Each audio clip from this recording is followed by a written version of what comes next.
potentiellement. Bonjour à tous. Euh, donc, euh, donc je vais représenter le travail de Sequoia dans le cadre du Challenge IAECW.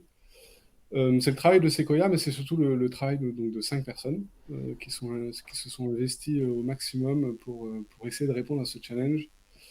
Nariman, Olivier, Erwan et Edouard, avec moi, on a travaillé sur l'agent Clusterman, euh, qui se décrit sur les slides qui suivent. C'est un travail de Sequoia.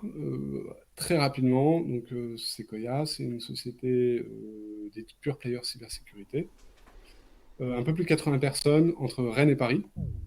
Et une grande partie des personnes du Challenge IA, de l'équipe Sequoia, sont basées à Rennes, parce que c'est là où on retrouve l'équipe Sequoia.io, qui est une équipe qui porte le développement d'un produit et donc qui travaille beaucoup sur de l'édition logicielle et du développement de nouvelles fonctionnalités cyber.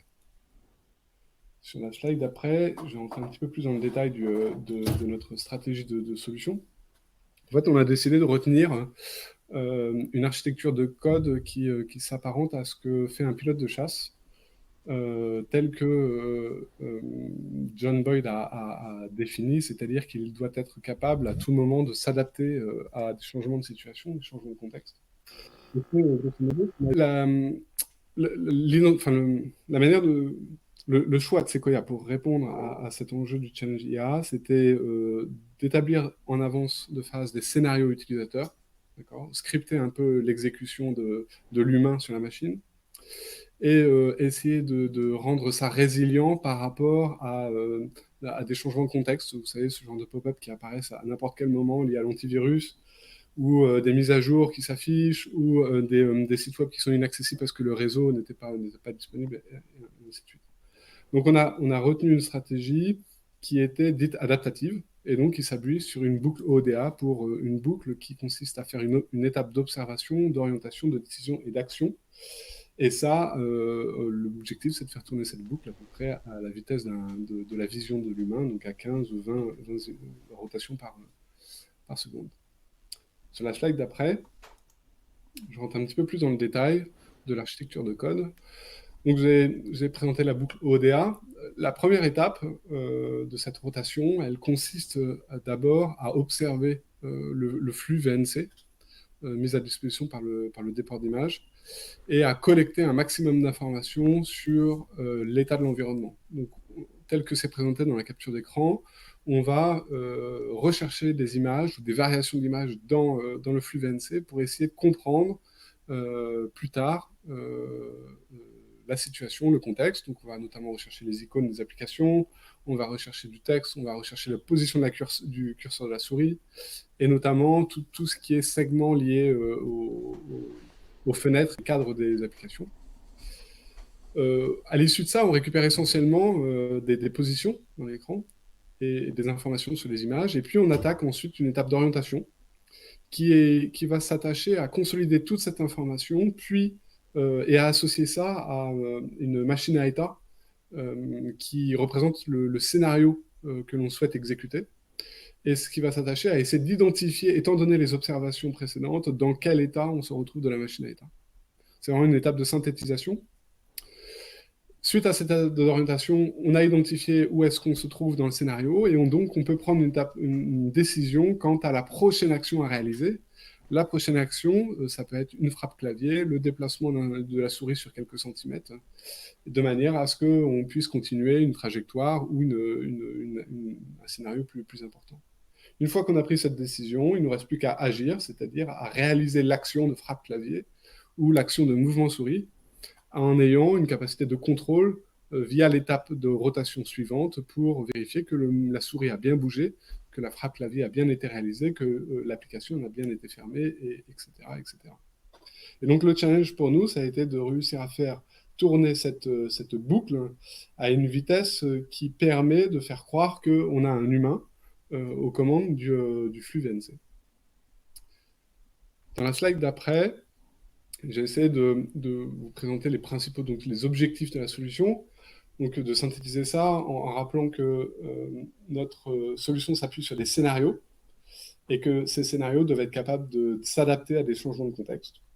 Donc il fallait être capable de comprendre et de reconnaître l'environnement, avoir un moteur d'exécution qui puisse prendre lui-même des décisions et donc s'adapter à des changements de contexte, et à tout moment être capable de vérifier que les prises de décision et les décisions d'action ont bien été réalisées, et que la frappe clavier a bien été prise en compte par la machine virtuelle, ou que le mouvement souris a bien été réalisé en l'état.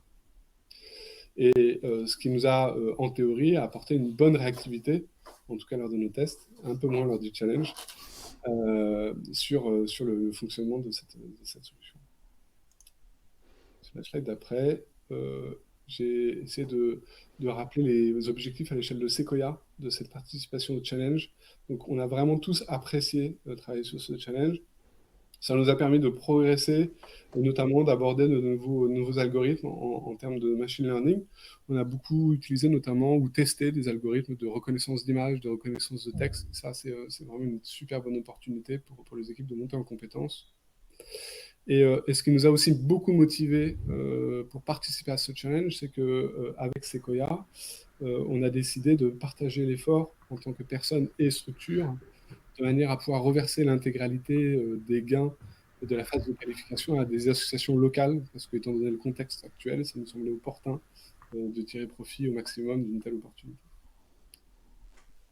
Et donc, sur la dernière slide, je rappelle que Sequoia édite donc un outil de cybersécurité qui traite des milliards d'événements par jour. Et donc, tout ce qu'on a appris dans le cadre de ce challenge, notamment le développement d'un agent autonome et donc de la prise de détection, ça va nous permettre d'améliorer, en tout cas de soutenir les humains lorsqu'ils réalisent des opérations de cybersécurité dans le cadre des opérations de renseignement menées par Sequoia. Et voilà pour Sequoia. Si vous avez des questions, je serais ravi d'y répondre. Merci Georges. Alors j'ai l'impression que tu as beaucoup répondu à toutes les questions qu'on pouvait te poser pendant la présentation. Est-ce que quelqu'un a une question à poser à Georges Bosser pour Sequoia? Je peux en poser une si tu veux. Tout d'abord, je voudrais féliciter Sequoia parce que c'est quand même un très beau geste de reverser un gain équivalent aux associations. Et ma question est la suivante. Est-ce qu'il y a des techniques, vous avez dit que vous avez l'occasion de découvrir pas mal de techniques de machine learning. Est-ce qu'il y a des choses vers lesquelles vous ne seriez pas du tout orienté de manière générale et que vous pensez réutiliser par la suite dans d'autres projets, par exemple? Je pense que là, on n'imaginait pas qu'on puisse autant valoriser les algorithmes de reconnaissance d'image qu'on a utilisés dans le cadre de cet agent. Et finalement, ça n'est pas l'algorithme qu'on va retenir à l'issue de ce challenge, c'est plutôt la méthodologie qui a été retenue pour pouvoir tester et mettre en œuvre ces algorithmes. Donc c'est plutôt le process de développement, le process d'intégration dans quelque chose qui part en prod, et l'utilisation du machine learning avec des contraintes on doit faire ça sur une machine et pas des contraintes opérationnelles assez pragmatiques du machine learning qu'on a beaucoup appris et développé dans ce challenge, plus que de la recherche académique, puisqu'au final, on a beaucoup mis en œuvre des travaux existants. D'accord, c'est aussi un des objectifs du challenge, c'est de pousser les acteurs de la cyber à s'approprier des travaux universitaires ou open source, quoi. Donc je suis très, très content de t'entendre dire ça.